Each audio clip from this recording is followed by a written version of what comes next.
الحمدللہ رب العالمین والصلاة والسلام علی رسولہ الکریم، اما بعد فاعوذ باللہ من الشیطان الرجیم، بسم اللہ الرحمن الرحیم۔ قصہ آدم و ابلیس ہم نے لاسٹ بیسک تھیمز میں پڑھا تھا، اور آدم علیہ السلام کی تعلیمات کا، کیونکہ آدم علیہ السلام پہلے انسان بھی تھے اور وہی پہلے نبی بھی تھے، لیکن قرآن مجید میں قصہ آدم و ابلیس تو بار بار بیان ہوا ہے، لیکن حضرت آدم علیہ السلام کی بطور نبی تعلیمات کا کہیں ذکر نہیں ہے۔ پہلے پیغمبر جن کی تعلیمات کا قرآن مجید نے ذکر کیا ہے اور ان کا بار بار ذکر بھی آیا ہے، وہ حضرت نوح علیہ السلام۔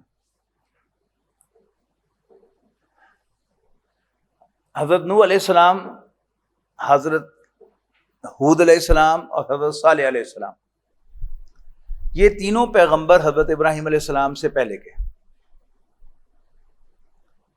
اور ان کی تعلیمات کا خلاصہ اگر ہم نکالیں تو وہ کچھ اس طرح ہے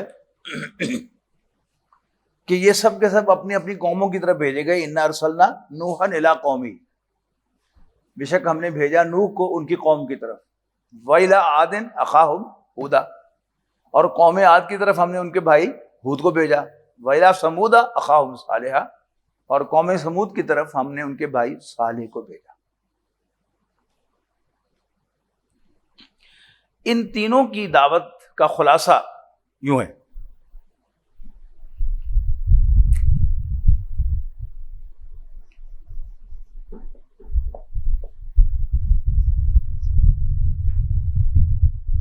یا قوم اعبدوا اللہ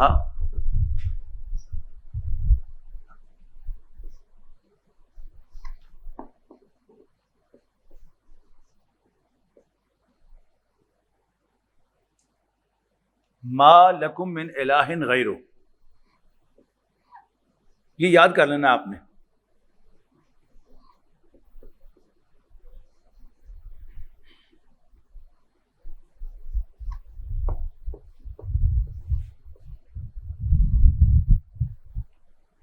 انی لکم رسول امین،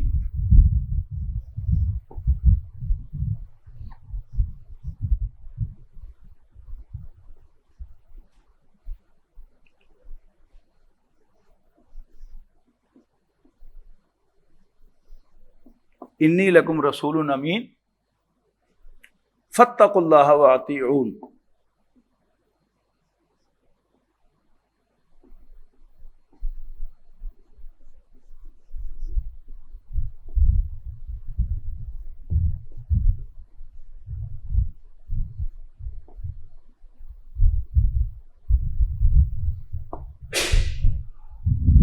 ما اسألکم علیہ من اجر،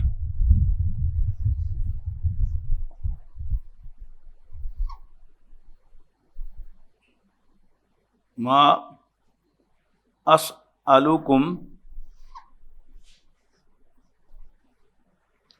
علیہ من اجر،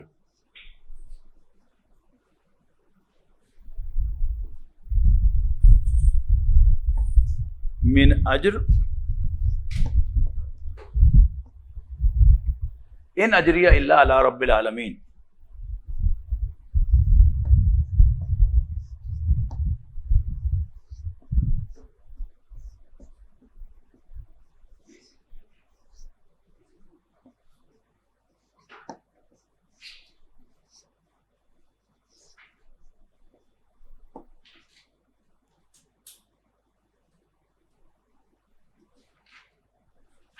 اے میری قوم، اللہ کی بندگی کرو، اس کے سوا کوئی تمہاری عبادت کے لائق نہیں ہے۔ لکھیں، ترجمہ بھی لکھیں، اس کی جو تصویر لے لیں نا، آپ لکھنے میں دقت ہو عربی آپ کو، اس کی تصویر لے لیں، ترجمہ ویسے لکھ لیں۔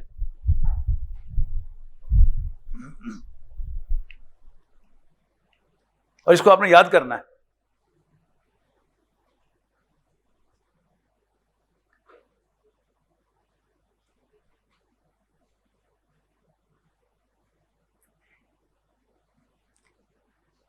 اے میری قوم، اللہ کی بندگی کرو، اس کے سوا کوئی تمہاری عبادت کے لائق نہیں ہے۔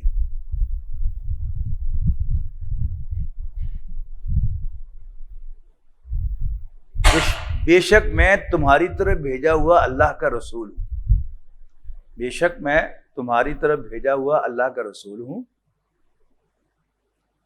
بس اللہ سے ڈرو، فاتقوا اللہ، بس اللہ سے ڈرو،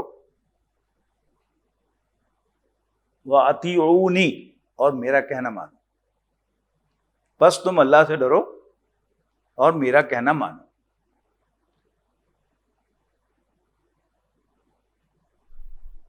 میں تم سے اس کام کی کوئی اجرت طلب نہیں کر رہا، یہ جو تمہیں میں گائیڈ کر رہا ہوں، تمہاری رہنمائی کر رہا ہوں، میں اس پر تم سے کوئی اجرت طلب نہیں کر رہا، میری اجرت، میری کمپنسیشن رب العالمین کے ذمے ہے۔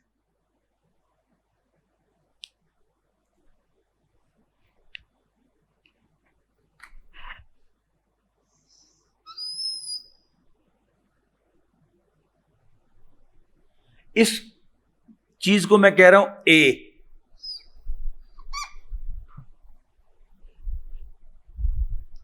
اور جو پہلے تین پیغمبر ہیں، نوح علیہ السلام، ہود علیہ السلام اور صالح علیہ السلام، ان کی دعوت صرف اتنی ہے۔ کون کون سے بلا؟ نوح علیہ السلام، ہود علیہ السلام اور صالح علیہ السلام، ترتیب وار یہی ہیں، ان کی دعوت اتنی ہے۔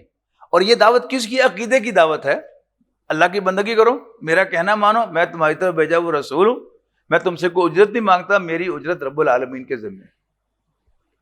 اس میں کسی عمل کے بارے میں نہ منع کیا گیا نہ حکم کیا دیا ہے، یعنی صرف لوگوں کا عقیدہ درست کرنے کا تقاضا کیا، تو شرک نہ کرو اور مجھے رسول مانو، یہ امپورٹنٹ بات ہے۔ یہ دعوت جو ہے کن پیغمبروں کی ہے؟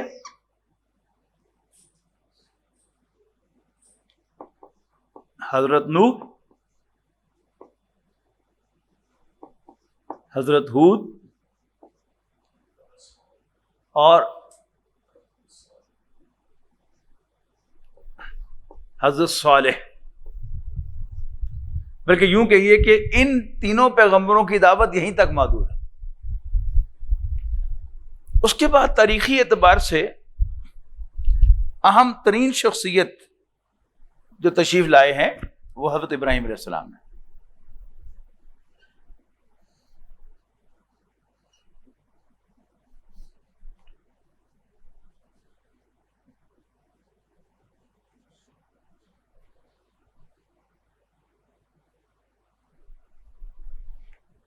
حضرت ابراہیم علیہ السلام کون ہے؟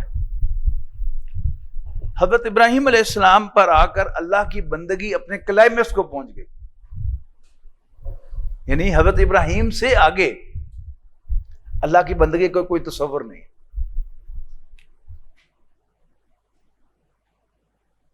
کیا کہا میں نے؟ حضرت ابراہیم سے آگے کوئی تصور نہیں ہے۔ یہ میں نے کچھ زیادہ نہیں کہہ دیا؟ زیادہ کہہ دیا؟ بتائیں پھر کیا غلط کہا میں نے؟ جو انہوں نے اللہ کی بندگی کی اس وقت تک کوئی بھی تاریخ میں یا کوئی بھی مثال نہیں، اس کے بعد بھی کوئی نہیں آیا۔ دیکھیں نا، آپ تصور کریں، حضرت ابراہیم علیہ السلام کی حیات طیبہ میں کہیں اللہ تعالیٰ کو نہ تو دور کی بات ہے وائی بھی نہیں کہا۔ غلامی تو یہی ہے نا۔ یس سر۔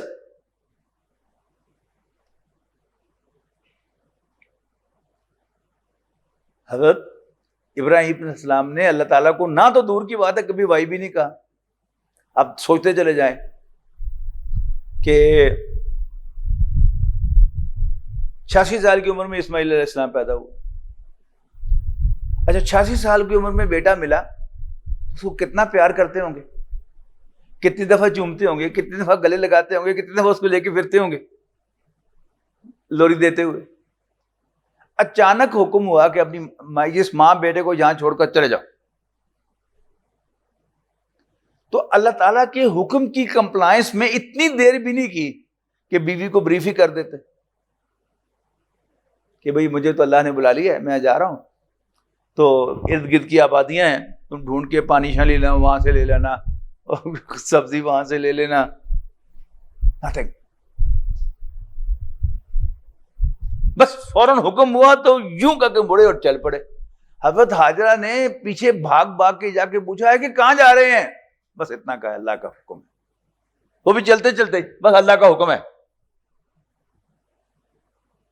اور جب بچہ ساتھ دوڑ دھوپ کے قابل ہو گیا، اور وہ پرانا جو کانسیپٹ ہے وہ کیا ہے، لوہار کا بیٹا لوہار ہے، ترخان کا بیٹا ترخان ہے، دکاندار کا بیٹا دکاندار ہے. تو جب بیٹا ساتھ دوڑ دھوپ کے قابل ہو جائے اور پھر اللہ تعالیٰ اس کو بلا لے تو یہ باپ کی کمر توڑ دیا کرتا. اس وقت اللہ نے کہا کہ چھری چلا دو اس پر. تو پھر نہیں پوچھا کہ یا اللہ اگر لینا تھا تو دیا کیوں تھا، تو میرے بیٹے کا خون لے کے کیا کرے گا. یعنی یہ گناہگار ہوتا تو پتہ نہیں کتنے سوال پوچھتا اللہ تعالیٰ سے. لیکن یہ ہوتی ہے غلامی. سورۃ نحل کے آخری رکوع میں، یعنی 14ویں پارے کے آخری رکوع میں نبی اکرم صلی اللہ علیہ وسلم سے کہا گیا ہے وَاتَّبِعْ مِلَّةَ إِبْرَاهِيمَ حَنِيفًا، تم بھی ابراہیم یکسو کے راستے کی پیروی کرو. یکسو ایک ہی طرف، صرف اللہ ہی اللہ. ہم کہتے تھے نا اللہ ہی اللہ، لیکن اللہ ہی اللہ کا کیا مفہوم ہے؟ اگر آپ نے ان کنکریٹ فارم دیکھنا ہو، تھیوریٹیکلی نہیں، تو وہ ابراہیم علیہ السلام. اب اس سے زیادہ آپ کہاں جائیں گے کہ جب آگ میں پھینکے جا رہے ہیں تو راستے میں جبرائیل علیہ السلام آتے ہیں، میں ہیلپ یو سر. تو ان سے پوچھتے ہیں کہ میرے رب کو ہے نا میری خبر؟ انہوں نے کہا شور. جاؤ تو کم کر اپنا. Who are you then؟ اس سے ہو سکتا ہے اس سے اگلا تصور کو بندگی کا؟ There can't be any. تو اللہ تعالیٰ کی بندگی انفرادی زندگی میں ایز این انڈیویجول اپنے کلائمیکس کو پہنچ گئی. لہذا سورۃ ممتحنہ میں حضرت ابراہیم علیہ السلام کو بھی اسوہ حسنہ قرار دے دیا گیا.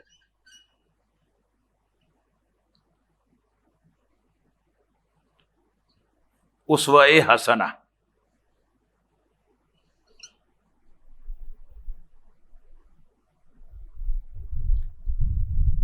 سورۃ الممتحنہ.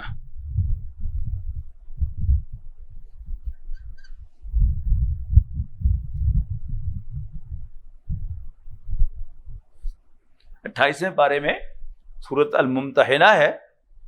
اس میں بتا دیا گیا کہ تم میں ابراہیم اور ان کے ساتھیوں کے اندر عمدہ نمونہ ہے، اسوہ حسنہ ہے. تو انفرادیت یہ سب کیا تھا؟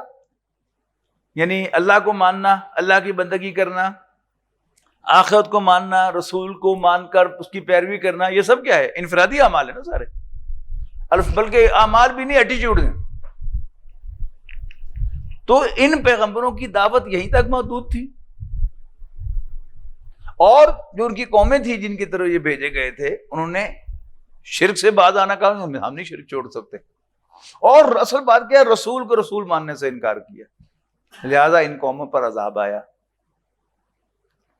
حضرت ابراہیم علیہ السلام ایز این انڈیویجول انہوں نے بندگی کا جو کانسیپٹ تھا، یعنی تھیم آف بندگی، ہم جو لفظ استعمال کر رہے ہیں، تھیم آف بندگی، اس کو میٹیریلائز کر کے کلائمیکس تک پہنچا دیا.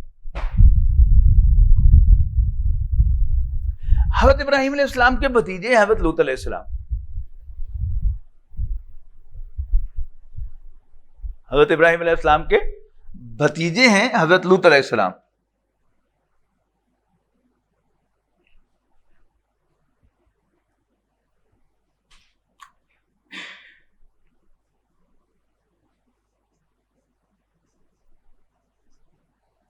اب یہ ایک ایسی قوم کی طرف مبعوث فرمائے گئے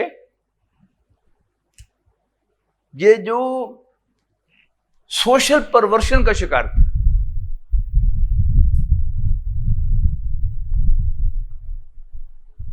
ایک تو وہ مردوں کے اندر ہومو سیکسولیٹی کے اندر مبتلا تھے، پلس کوئی سر عام بے حیائی کرتے تھے.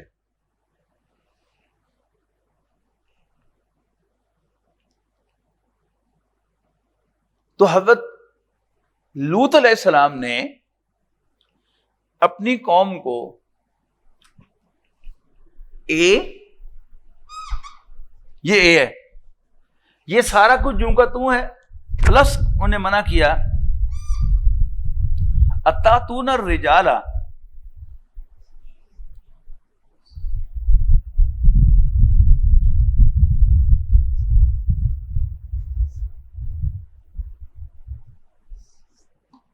من دون النساء،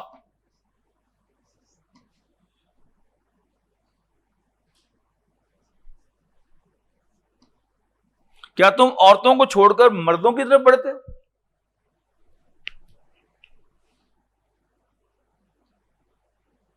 اور دوسرا نادیکم المنکر،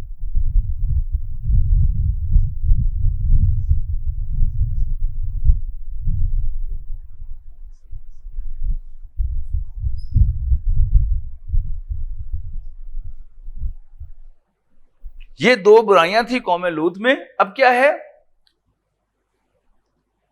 آسمانی ہدایت میں اب سوشل پرابلمز بھی ایڈریس ہونے لگی. یہ بڑا دلچسپ سبجیکٹ ہے کہ اب آسمانی ہدایت میں سوشل پرابلم بھی ڈسکس ہونے لگی.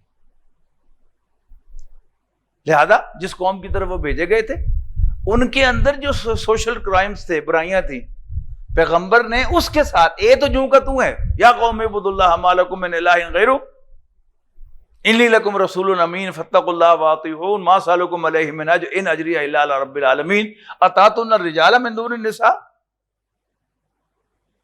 تو اے پر ایڈ کیا انہوں نے یہ. پھر اگلی شخصیت جو تشریف لائی وہ حضرت شعیب علیہ السلام تھے.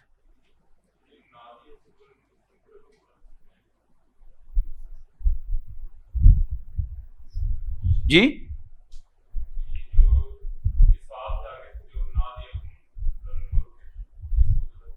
یہ بلند آواز سے کوئی برائی کرنا سر عام، یعنی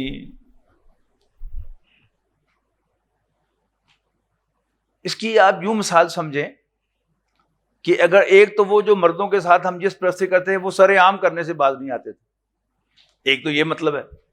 دوسرا یہ کہ بے حیائی کی بات پبلکلی کرتے تھے، جیسے آج بھی ایک رواج ہے نا، یعنی ٹاپ کی جو میٹنگز ہوتی ہیں ان میں بھی فوش لطیفے سنائے جاتے ہیں.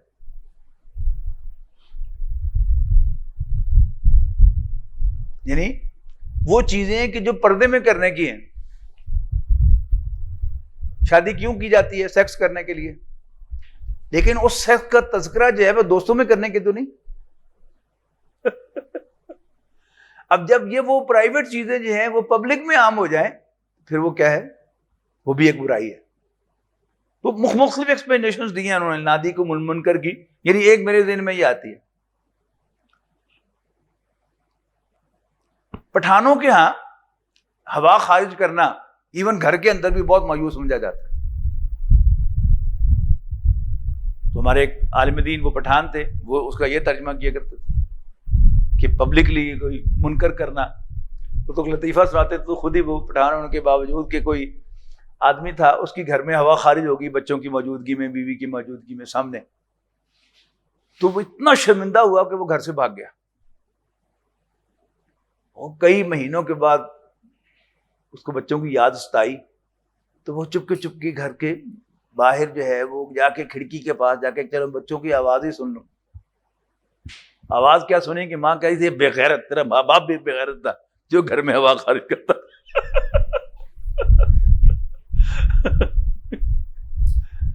تو یہ کیا ہے ایک، لیکن بہرحال قرآن مجید نے یہ الفاظ استعمال کیے نادیکم المنکر. جی کس کے؟ ہاں اوائڈ کرے انسان، یعنی پرائیویٹ باتیں پرائیویٹ رہنی چاہیے. دوستوں میں اس کا تذکرہ، سوشل میڈیا پر اس کا تذکرہ، یعنی لیکن کس گریجولی کیسے یہ چیز جاتی ہے کہ آج سے 50 سال پہلے 70 سال پہلے خواتین پردے میں ہوتی تھی. اور خواتین کا نام بھی باہر نہیں لیا جاتا تھا. آپ نے تو نہیں دیکھا وہ زمانہ کہ جو شادی کارڈ ہوتا تھا جس میں بیٹی کی شادی کی شرکت کی دعوت ہوتی تھی، دختر نیک اختر، نام نہیں لکھا جاتا تھا. اب کیا ہے، اب ہماری بچی کا نام جو ہے وہ بیچ چوراہے کا لکھا ہوتا ہے تصویر کے ساتھ، کہ پنجاب کالج کی وہ بل بورڈ لگا ہوا ہے اس پر ہماری بچی کا نام ہوتا ہے، اور سب ہم دیکھ کے خوش ہو رہے ہوتے ہیں، دیکھو ماشاءاللہ فرسٹ آئی. علامہ اقبال نے کہا تھا نا، ابلیس کا فرمان اپنے سیاسی فرزندوں کے نام. بڑی خوبصورت نظم ہے علامہ اقبال کی. اس میں وہ کہتے ہیں کہ اہل حرم سے ان کی روایات چھین لو، آہو کو مرغزار ختن سے نکال دو. آہو کہتے ہیں نا ہرن کو، تو ہرن کے سینگ میں خاص خوشبو ہوتی ہے، وہ خوشبو نکل گئی، وہ جو پاکیزگی تھی ہمارے گھروں کی وہ ختم ہو گئی. ایک زمانہ تھا کہ جب لینڈ لائن فون ہوتا تھا گھر میں تو گھر کا کوئی مرد لڑکا یا کوئی بڑی خاتون گھر کی وہ اٹھاتی تھی فون صرف. اب کیا ہے، ہم نے خود فون خرید کے بچیوں کو دیے ہیں. یہ کیا ہے، ٹریڈیشنز، ان کی روایات چھین لو. آرگومنٹ ہے نہیں شرعی اعتبار سے مفتی صاحب نے پوچھ لیا کوئی حرج نہیں ہے، لیکن روایت بھی ایک چیز ہے.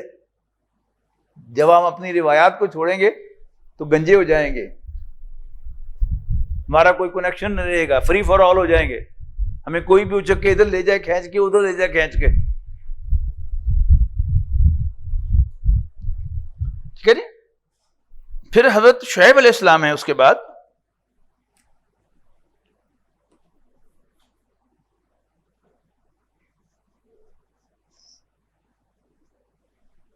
آپ نے مجھے نہیں روکا، میرا قمیص تو پیچھے سے کالا ہو گیا ہوگا شاید. حضرت شعیب علیہ السلام اس کے بعد تشریف لائے. حضرت شعیب علیہ السلام مدین کی طرف بھیجے گئے.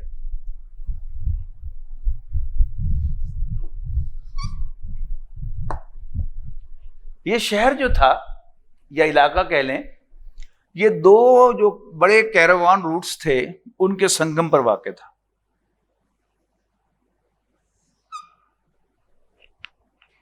شمالن جنوباً اور شرقن غربن جو راستے تجارتی راستے تھے ان کے سنگم پر واقع تھا. انہوں نے کیا کیا، انہوں نے یہاں پر اپنی دکانیں بنا لی اور چاروں طرف سے جو مال آتا تھا وہ دکانوں پر رکھے تھے، اور ایکا کر لیا کہ ہم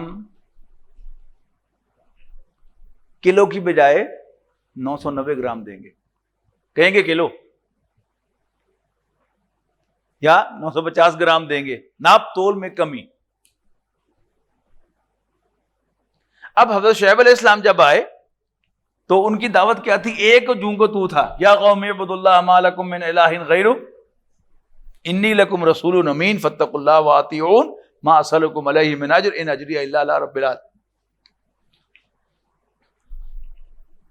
یہ کیا ہے، اس کے ساتھ انہوں نے کیا کہا،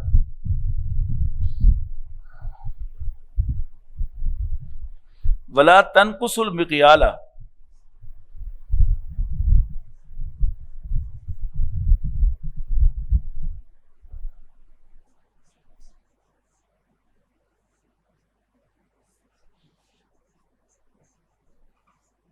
والمیزان،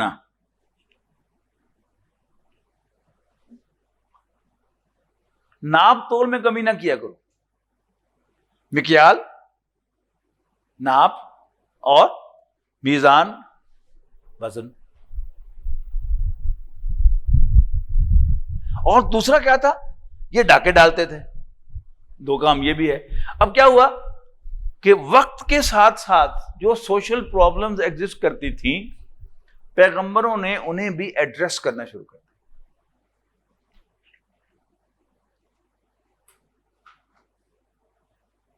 نہ انہوں نے مانا، نہ انہوں نے مانا، نہ انہوں نے مانا، نہ انہوں نے مانا. اس قوم پر بھی عذاب آ گیا.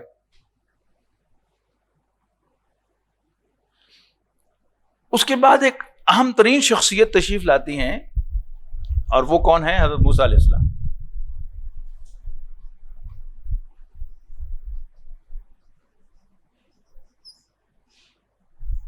نہیں سوری، یہاں تو وہ آنا ہے.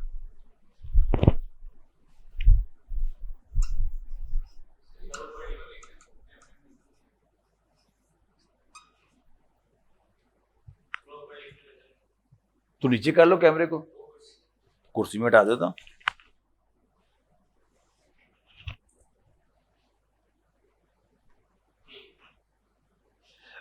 پریکٹیکل آپشن کو آف کیا کرو نا. اچھا، یہ کون ہے؟ حضرت موسیٰ علیہ السلام فرعون کی طرف بھیجے گئے. یعنی باقی سب کیا تھے؟ اپنی اپنی قوم کی طرف بھیجے گئے تھے. حضرت موسیٰ علیہ السلام کو حکم کیا میں تھا اذهب الى فرعون انه طغى، فرعون کے پاس جاؤ، وہ سرکش ہو رہا ہے. اچھا، سچویشن کیا تھی کہ بنی اسرائیل حضرت یوسف علیہ السلام کے ساتھ مصر منتقل ہوئے تھے، اور یوسف علیہ السلام بادشاہ کے، اس وقت کے بادشاہ کے بہت بڑے محسن تھے. ٹھیک ہے، کہ انہوں نے اس کا 7 سال کا قحط جو تھا وہ مینج کر کے دکھایا، راشننگ کا نظام قائم کر کے. بادشاہ بڑا خوش ہوا، جیسے بادشاہ کیا کرتے تھے کہ جا پھر سارا مصر تمہارا ہے، جہاں مرضی آباد ہو جاؤ، اپنے گھر بال بچوں کو بھی لے آؤ. تو اپنے حضرت یعقوب علیہ السلام کی پوری اولاد کو، یعنی 12 بھائیوں سمیت سب کے بال بچے بھی، یعنی درجن تو یہ تھے اور آگے درجنوں بچے بھی ہر ایک کے ہوں گے، تو وہ سارے کے سارے جو ہیں وہ یہاں منتقل ہو گئے. کھیتی باڑی نہیں کرنی آتی تھی، تو مصر کا موسٹ فرٹائل ایریا وہاں پر یہ آباد ہوئے اور کھیتی باڑی کری شروع کر دی.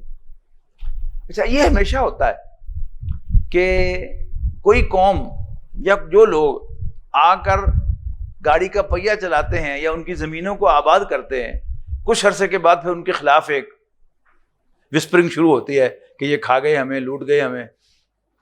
جیسے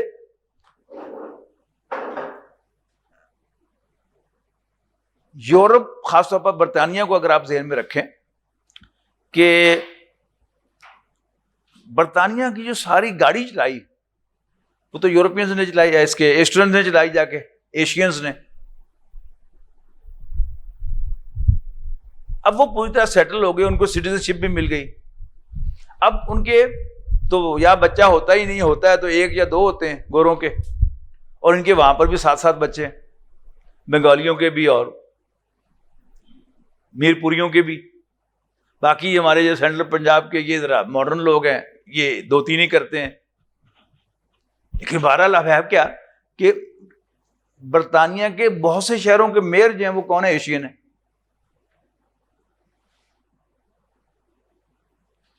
اب یہ سچویشن ہے. اب کیا ہے؟ اب جو 2 بڑی پارٹیز ہیں برطانیہ کی، لیبر پارٹی اور کنزرویٹو پارٹی. کنزرویٹو پارٹی جو ہے وہ پرو امیگرینٹس ہوتی ہے. جب بھی یہ کنزرویٹو پارٹی ان پار آئے گی تو امیگریشن کے قوانین کو نرم کرے گی، اور جب لیبر پارٹی ان پار آئے گی تو وہ سخت کرے گی. کیوں کہ وہاں جو ایلیٹ کلاس ہے ان کے اندر نفرت پائی جاتی ہے ان کے خلاف کہ یہ ہمیں کھا گئے، لوٹ گئے، لہذا ان کی آمد بند کرو. لیکن بہرحال رولز ہیں. اب ایک سٹیزن ہے، وہ ایک خاص پروسیجر ہے، اس کے تحت وہ کسی رشتے دار کو بلا سکتا ہے. پھر کوئی وہاں کا سٹیزن ہے، وہ اپنا کاروبار چلانے کے لیے پروو کرتا ہے کہ جی مجھے اس بندے کی ضرورت ہے. ٹھیک ہے نا؟ ان کے طریقے، وکیل کے ساتھ پاس سارے طریقے ہوتے ہیں کہ جی وہ ایک وہ اکاؤنٹنٹ ہے، وہ کہتا ہے کہ جی میرے اخبار میں اشتہار دیتا ہے کہ جی مجھے اردو جاننے والا کوئی اکاؤنٹنٹ چاہیے.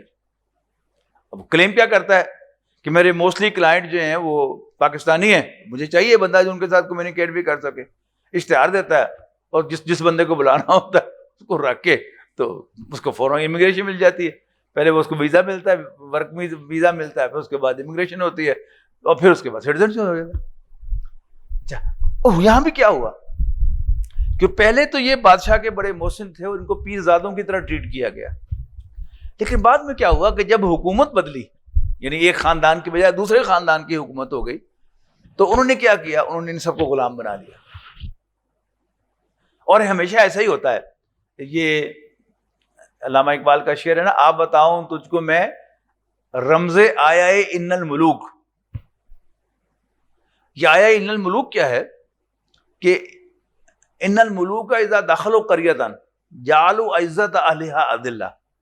یہ ملکہ بلقیس نے جب حضرت سلیمان علیہ السلام نے خط لکھا تھا نا, تو اس نے اپنے درباریوں سے کہا تھا کہ یہ بادشاہ جب کسی بستی میں داخل ہوا کرتے ہیں تو اس کے جو عزت والے ہوتے ہیں ان کو ذلیل کر دیا کرتے ہیں. تو یہی کیا کہ جب دوسرے خاندان آیا ان پار تو انہوں نے ان سب کو غلام بنا لیا, ان سے بیگار لینا شروع کر دیا. پھر اللہ تعالیٰ کو رحم آیا اس قوم پر, تو اللہ نے موسیٰ علیہ السلام کو بھیجا. موسیٰ علیہ السلام کو بھیجا فرعون کی طرف, اور انہوں نے پہلی ملاقات میں موسیٰ علیہ السلام نے کیا کیا؟ پہلے تو یہ آخرت اور اللہ کو ماننے کی دعوت دی اور اپنا تعارف کرایا کہ ہم تیرے رب کی طرف بھیجے ہوئے ہیں. یعنی کہ الفاظ مختلف ہو گئے لیکن وہی 3 جو بنیادی عقیدے تھے ان کی دعوت ہو گئی. اس کے بعد کیا کہا؟ انہوں نے صاف صاف کہا کہ ارسل معنا بنی اسرائیل, ارسل معنا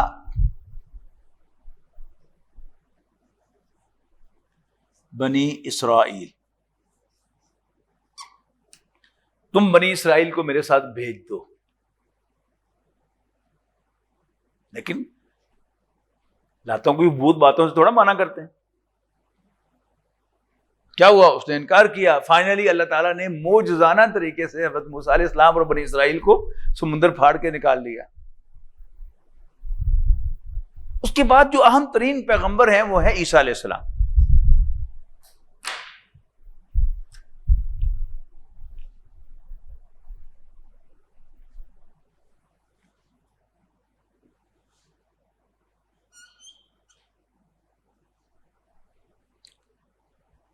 عیسیٰ علیہ السلام برج بنا کر بھیجے گئے حضرت موسیٰ اور نبی اکرم صلی اللہ علیہ وسلم کے درمیان. سورہ صف انشاءاللہ منتخب نصاب میں پڑھیں گے تو اس میں حضرت عیسیٰ علیہ السلام کے الفاظ کیا ہیں کہ وَإِذْ قَالَ عِيسَى ابْنُ مَرْيَمَ يَا بَنِي إِسْرَائِيلَ إِنِّي رَسُولُ اللَّهِ إِلَيْكُمْ. یاد کرو جب عیسیٰ ابن مریم نے کہا اے بنی اسرائیل, اے یعقوب کے بیٹو. اسرائیل لقب ہے یعقوب علیہ السلام کا اور اس کے معنی عبداللہ. اسیر کہتے ہیں نا قیدی کو, غلام کے معنوں میں, اور ایل کہتے ہیں عبرانی میں اللہ کو. عیسائیوں میں آپ سنیں گے ایلی ایلی لما سبقتنی, سنا ہے کبھی؟ یہ ان کی دعا ہے ایک, ایلی ایلی اے اللہ لما سبقتنی, تو مجھے چھوڑ کیوں دیا. تو ایل خدا اور اسیر بندہ, تو اللہ کا بندہ عبداللہ. تو بنی اسرائیل حضرت یعقوب علیہ السلام کی اولاد تھے, انہی میں حضرت عیسیٰ علیہ السلام بھی بھیجے گئے. اور انہوں نے کہا اے بنی اسرائیل انی رسول اللہ علیکم, میں تمہاری طرف بھیجا ہوا اللہ کا رسول ہوں. مصدقا لما بین یدی من التوراۃ, تصدیق کرتے ہوئے اس کی جو کچھ میرے سامنے تورات میں سے موجود ہے. یعنی میں تورات کو ختم کرنے کے لیے, تورات کو ایبروگیٹ کرنے کے لیے نہیں آیا. میں تورات کی تصدیق کرتا ہوں لیکن اس کے اندر میں اصلاح کے لیے آیا ہوں. ان کی اصلاح کیا تھی؟ بائبل جو ہے وہ وعظوں پر مشتمل ہے, کوئی قانون نہیں ہے اس میں. تورات کا قانون تو انٹیکٹ تھا, لہذا واز بندے بن جاؤ, پتر بندے پتر بنو. یہودی علماء کیا تھے؟ فتویٰ فروشی کرتے تھے. اور جو ظاہر پرستی تھی اپنے انتہا کو پہنچی ہوئی تھی. اس کی ایک مثال, یعنی اگر آپ یوٹیوب میں جائیں نا تو سنفل وومن لکھیں, دیکھیں ابھی آپ کو بتاتا ہوں.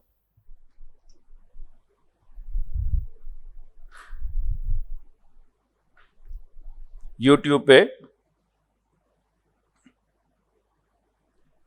دیکھیں, کھولیں.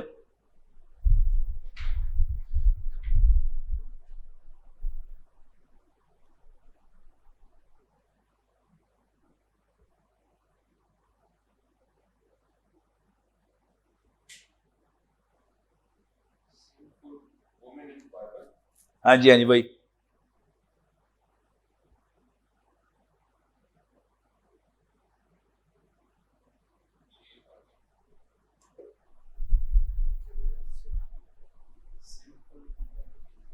میں نے بائبل والی دوسری دیکھے نہیں، ویسے دیکھے سنفل وومن، صرف جو اکیلا سنفل وومن ہے وہ دیکھے.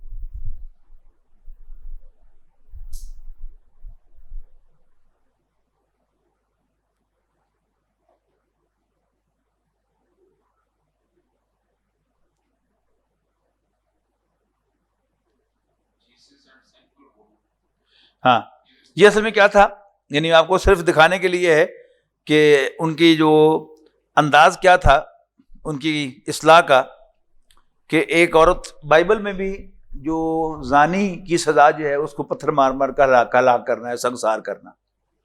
ایک عورت نے بدکاری کی تھی، اب اس کو پکڑ کر لے کے جا رہے تھے پتھر سنسار کرنے کے لیے، اور راستے میں سارے کوئی اس کو حرامزادی، کنجری، فلانی ٹمکڑی جو منہ میں آ رہا تھا وہ کہہ رہے. اب عیسیٰ علیہ السلام بھی ظاہر ہے انہی میں سے ساتھ ہیں. تو جب انہوں نے جا کر اس جگہ پر اس کو بٹھا دیا پتھر مارنے کے لیے، تو حضرت عیسیٰ علیہ السلام فوراً اندر گئے اور کہا کہ اس کو پہلا پتھر وہ شخص مارے جس نے خود کبھی بدکاری نہ کی. تو سارے وہاں سے پھٹ گئے. یہ ان کا ایک خاص انداز تھا، اور پھر یہ انداز ایکسیپٹیبل نہیں ہوتا. تو ان کی انہی باتوں کی وجہ سے تنگ آ کر پھر جو یہودی علماء تھے انہوں نے اپنی عدالتوں میں ان کے خلاف سو موٹو ایکشن لیا، اور پھر ان کو سولی چڑھانے کا حکم دے دیا. کہ ان کے سولی کیا ہوتی تھی کہ وہ کراس ہے نا کرسچنز کا، اوپر چھوٹی بار ہے کچھ فاصلے پر اوپر سے، اور پھر نیچے لمبی بار ہے. تو اس پر لٹا کر ہاتھ جو ہیں وہ جو کراس بارز ہوتے تھے ان کے اوپر یوں کر کے اس میں کیل گاڑ دیے جاتے تھے، اور لمبی بار پر پاؤں میں کیل گاڑ دیے جاتے تھے، اور اس لکڑی کو زمین میں گاڑ دیا جاتا تھا، اور وہ بندہ جو ہے وہ خون رس رس کر مرتا تھا. کیل لگے ہوئے ہیں، نکل تو سکتا نہیں وہاں سے. تو یہ سزا تھی، عبرتناک سزا بنانے کے لیے. تو یہ حضرت عیسیٰ علیہ السلام کو دی گئی. اللہ تعالیٰ نے کیا بندوبست کیا، حضرت عیسیٰ علیہ السلام کو اٹھا لیا، اور وہ جس نے ان کی مخبری کی تھی ان کے ساتھی نے، اسی کو سولی چڑھا دیا. ہے نا. تو یہ کیا ہے، یہ حضرت عیسیٰ علیہ السلام. اچھا، حضرت عیسیٰ علیہ السلام کے 600 سال بعد نبی اکرم صلی اللہ علیہ وسلم کی تشریف آوری ہوئی ہے. یعنی 571 عیسوی نبی اکرم صلی اللہ علیہ وسلم کا سن پیدائش ہے، اور 610 عیسوی نبی اکرم صلی اللہ علیہ وسلم پر وحی کا آغاز ہوا ہے. 600 سال کے بعد ہو گیا نا عیسیٰ علیہ السلام.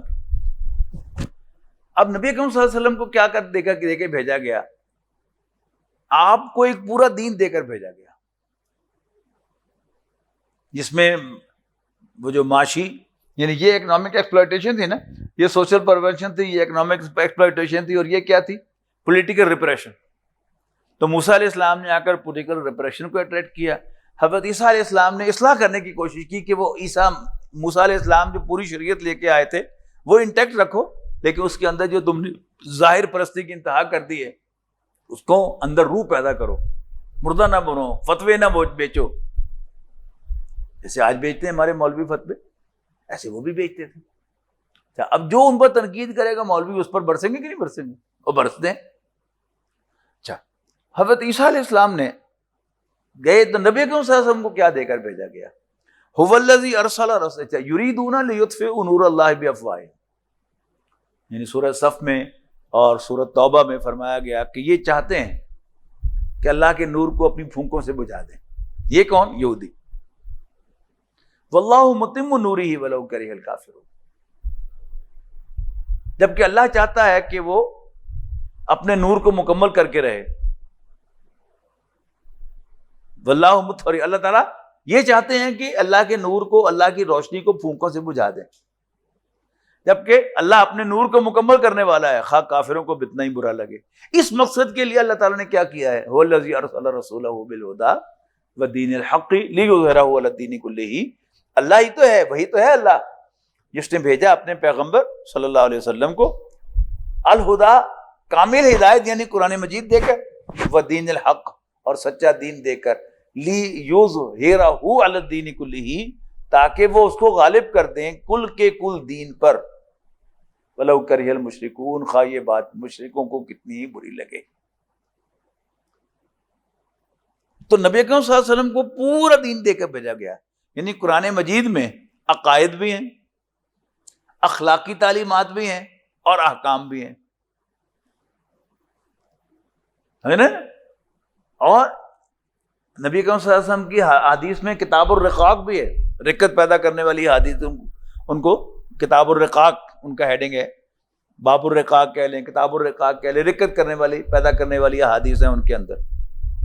اور پھر قرآن مجید میں احکام بھی ہیں، پچھلے پیغمبروں کی ساری یہ سٹوریز بھی ہیں، وارن کرنے کے لیے، ڈرانے کے لیے، خبردار کرنے کے لیے۔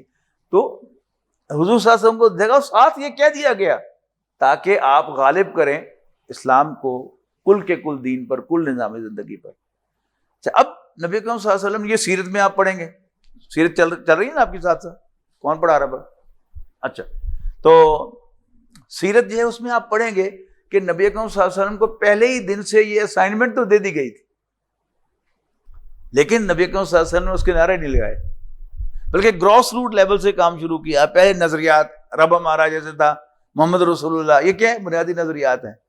یعنی یہ نظریات جو ہیں ان کی بنیاد پر ایک دعوت کا آغاز کیا۔ جنہوں نے مانا ان نظریات کو، ان کو آرگنائز کیا، تربیت کی ان کی، اور پھر مناسب وقت پہ آ کر پھر کفر کے ساتھ باقاعدہ فزیکلی ٹکرائے، غزوہ بدر میں، پھر غزوہ احد ہوا، پھر سارا یہ سلسلہ جو ہے وہ یوں چل رہا ہے۔ تو یہ تھی، اس کو بڑا اچھی طرح سمجھنے کی کوشش کریں، یعنی آپ یہ سمجھیں گے تو انشاءاللہ آپ کو بہت سی چیزیں جو ہیں وہ سمجھ میں آئیں گی۔ صرف ایک ضمنی بات کہ جب حقیقت انسان میں آپ کو پڑھا رہا تھا تو بتائے تھے نا وہ 4 قسم کی مخلوقات، ٹھیک ہے نا، ان کو میں نے اس وقت علیحدہ علیحدہ پڑھایا تھا۔ اب اس میں 2 ویوز ہیں۔ ایک ویو کیا ہے کہ اللہ تعالیٰ نے مٹی لی، اس کو گوندا پانی کے ساتھ، اور پھر اس کا پتلا بنایا اور پھونک ماری اور انسان بن گیا۔ دوسرا تصور کیا ہے؟ ایوولوشن کا تصور ہے۔ ایوولوشن کیا ہے کہ پہلے 1 سیل والا جانور بنا امیبا، پھر 2 سیل والا، پھر ہوتے ہوتے چھوٹے چھوٹے مکوڑے بنے، کیڑے مکوڑے بنے، پھر اس سے بڑے جانور بنے، پھر اس سے بڑے بنے، پھر اس سے بڑے بنے، پھر انسان فائنلی بن گیا۔